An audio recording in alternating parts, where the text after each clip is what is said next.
வெண்ணாவல் மரத்தடியில் தான் சிவலிங்கம் இருந்துச்சுங்க. சிவகணங்கள் 2 பேர் வந்து அவங்க பெற்ற சாபம் காரணமாக யானையாகவும் சிலந்தியாகவும் பிறக்கிறாங்க. அப்போ அந்த சிலந்தி என்ன நினைக்குதுன்னா, இந்த சிவலிங்கம் வெயிலையும் மழையிலையும் இருக்குது, இதுக்கு நம்ம பாதுகாப்பு கொடுக்கணும்னு நினச்சி சிலந்தி வந்து வலையை பின்னி அது மேலே சிவலிங்கத்து மேலே தூசி இலையெல்லாம் உழுகாமல் பாதுகாத்து வருது.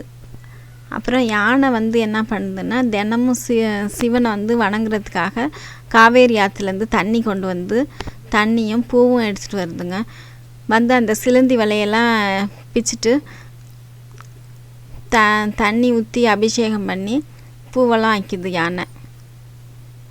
இப்படி டெய்லி இவங்க 2 பேரும் தொடர்ந்து சாமி கும்பிட்டுக்கிட்டு இருக்காங்க மாற்றி மாற்றி. இது சிலந்தி வந்து என்னடா நம்ம பின்ன வலையை இது எடுத்துக்கிட்டே இருக்கே, தினமும் இப்படியே பண்ணிகிட்டே இருக்கேன்னு அது கோபம் ஏற்பட்டு, சரி ஒரு நாள் இதுக்கு பாடம் கட்டணும் அப்படின்ட்டு யானையோட தும்பிக்கையில் போயிடுதுங்க. போய் 2 பேரும் சண்டை போடுது. யானையும் சிலந்தியும் சண்டை போட்டு 2 பேருமே செத்து போயிடுது. இவங்க சிவபக்திக்கு மெச்சிய சிவபெருமான் என்ன பண்ணுறாருன்னா, இவங்களை பார்த்துட்டு யானையை வந்து சிவகணங்களுக்கு தலைவனாக ஆக்கிடுறாரு.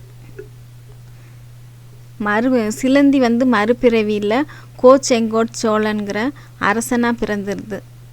பூர்வ ஜென்ம வாசனையில் கோச்செங்கோட் சோழன் வந்து 70 மாட கோயில்களை கட்டியிருக்கார், யானை புக முடியாதபடி.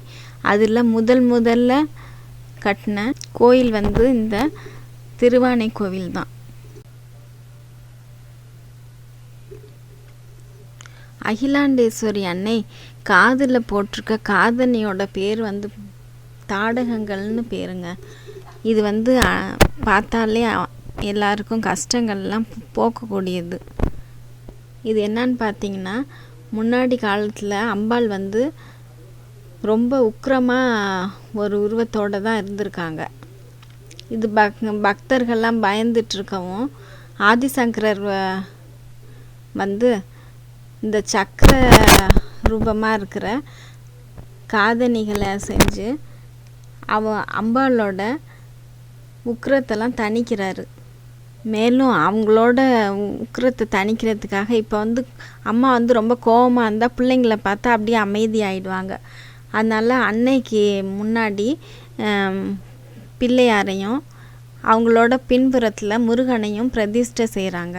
காலையில் கோபூஜை இந்த ஸ்தலத்தில் நடைபெறுதுங்க.